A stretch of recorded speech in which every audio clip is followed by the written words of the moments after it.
السلام علیکم ورحمت الله وبرکاتہ. یو روز سوال کړی دی چې کافرانو ماشومان په ماشوموالي کې مړ شي، د دې څه حکم دی؟ بعض روایتونه معلومیږي چې دا به په جنت کې د جنتیانو خدمتګاران وي، او بعض روایتو کې نبی اسلام فرمایلی دی الله اعلم بما كانوا عاملین، الله خپويږي بما كانوا عاملین، په هغه څه باندې چې دوی د هغې عمل کوونکي وو.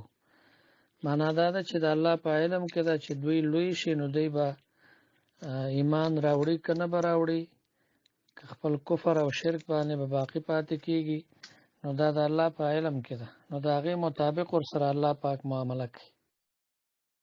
یو بل سوال کړی دی، وایي د پیدایش ورځ لمانځل د دې څه حکم دی؟ دا د انګریزانو طریقې دي، د پیدایش ورځ مانځل کال په کال باندې دا شرعاً ثابت نه دي، دا رسم او رواج انګریزانو ایجاد کړی دی.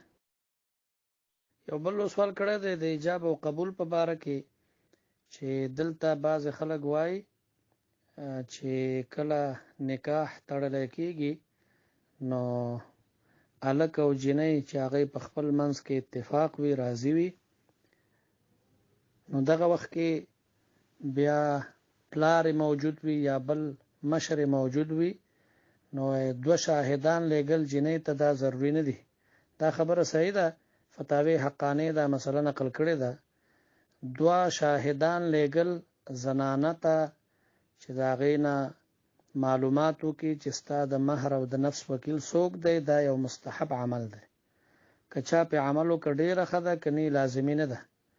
خو چې جنۍ خپل واک ورکړی پلار ته، پلار یې وکیل جوړ کړی او پلار یې په مجلس کې موجود وي، نو دغه وکالت صحیح دی او نکاح بالکل منعقد کېږي، صحیح کېږي. یو بل سوال کړی دی، وایي چې بعضې خلک خوراک کوي نو هغوی چې ګرم وي نو پوکی ورکوي. پوکی ورکول مکروه دی، بلکې لږ انتظار به کوي چې داسې لږ یخوالی پکې راشي، د خوراک قابل شي، بیا دې خوري. وعلیکم السلام ورحمت الله وبرکاتہ. یو روز سوال کړی دی د موبایل خرڅول او د دې جوړول چې خراب شي، د دې څه حکم دی؟ نو دا جایز دی شرعاً.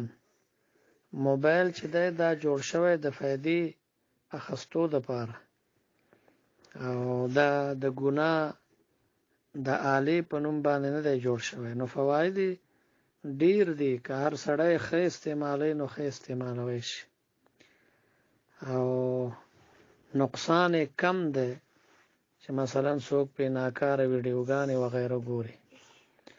نور دا مثلا یو اسلامي مدرسه هم په دې کې چلیدی شي چې دی په واټساپ کې وي د کوم عالم سره، یا مثلا میسنجر کې وي وغیره وغیره، نو د دینی مسائل اوري یا د علماو تقاریر اوري یا مثلا نظمونه او نعتونه اوري.